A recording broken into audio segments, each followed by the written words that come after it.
আসসালামু আলাইকুম এভরিওয়ান, কেমন আছেন সবাই? বিকেল টাইমে আজকে আপনাদের সাথে শেয়ার করব ভাইরাল একটি চা রেসিপি। চলুন তাহলে দেখে নেওয়া যাক এই রেসিপিটা কেমন হয়েছে।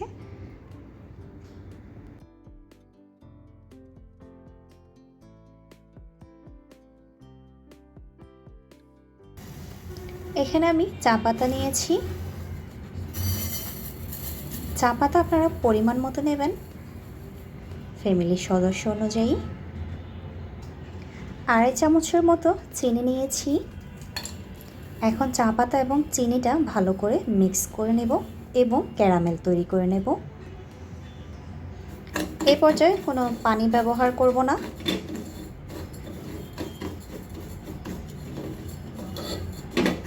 এই চাটা কালাভুনা ভাইরাল চা নামে পরিচিত, তাই ভাবলাম আজকে বাসায় তৈরি করে নিই এবং আপনাদের সাথে শেয়ার করি।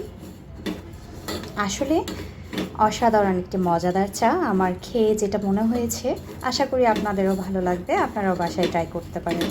মাঝে মধ্যে এরকম ডিফারেন্ট কিছু কিন্তু আমরা সবাই চাই। ক্যারামেলের কালারটা যখন চলে আসবে তখন দিয়ে দেব গুঁড়া দুধ।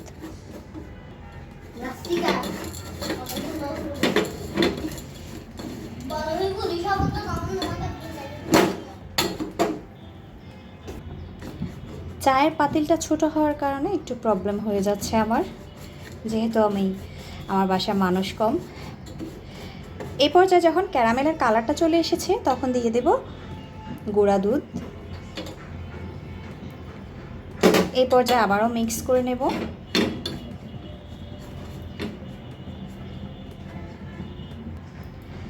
মিক্স করে নিয়েছি, এখন দিয়ে দেব পরিমাণ মতো চায়ের পানি। এই পর্যায়ে ঘাবড়ানোর কোনো প্রয়োজন নেই, ভালো করে দুধ চিনি চা পাতার মিশ্রণটা ভালো করে মিক্স করে নিলেই কিন্তু হয়ে যাবে। কিছুক্ষণ চুলার আগুন কমিয়ে চাটা সম্পূর্ণভাবে হওয়া পর্যন্ত চুলায় রাখতে হবে। অবশ্যই চুলার আগুনটা কমিয়ে দেবেন। যতক্ষণ না পর্যন্ত চাটা পারফেক্টভাবে কালার এসেছে ততক্ষণ পর্যন্ত কিন্তু চুলায় রাখতে হবে।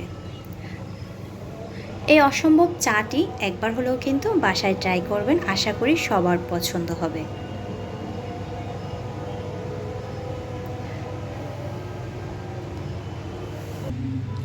চাটি হয়ে গিয়েছে, এ পর্যায়ে আমি নামিয়ে নিয়েছি এবং ছাঁকনির সাহায্যে ছেঁকে নিচ্ছি।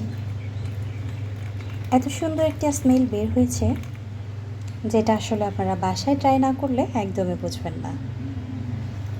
এই চাটি সত্যি অসাধারণ ছিল।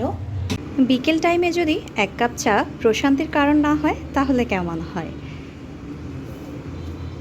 তাই বানিয়ে নিলাম আজকে কালো ভুনা ভাইরাল চা।